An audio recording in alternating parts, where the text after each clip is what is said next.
ముఖ్యమంత్రి రేవంత్ రెడ్డి గురువారం ఢిల్లీలో 3 కేంద్ర మంత్రులతో భేటీ అయ్యారు.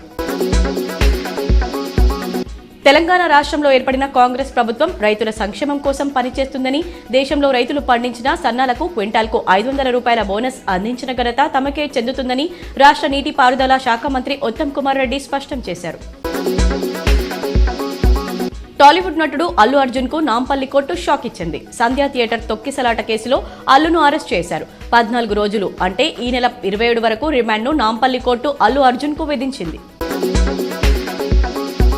తెలంగాణ తల్లి రూపాన్ని ఎలా మారుస్తారని బీఆర్ఎస్ ఎమ్మెల్సీ కవిత విమర్శించారు. ఉద్యమంలో స్ఫూర్తి నింపిన రూపాన్ని విగ్రహంగా మలుచుకున్నామని చెప్పారు.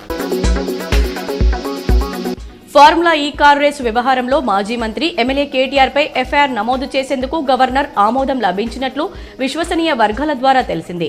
సంబంధిత దస్త్రం 2 రోజుల క్రితమే రాష్ట్ర ప్రభుత్వానికి చేరినట్లు సమాచారం. రాష్ట్ర ప్రభుత్వం కళ్యాణ లక్ష్మితో పాటు తులం బంగారం ఇవ్వాలని urban MLA Dhanpal Suryanarayana Gupta demand చేశారు.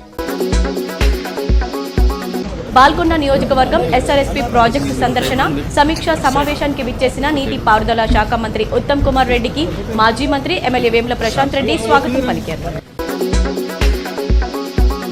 నగరంలోని విద్యార్థిని చితకబాదిన ఉపాధ్యాయురాలిని వెంటనే సస్పెండ్ చేయాలని పీడీఎస్యూ నాయకులు డిమాండ్ చేశారు.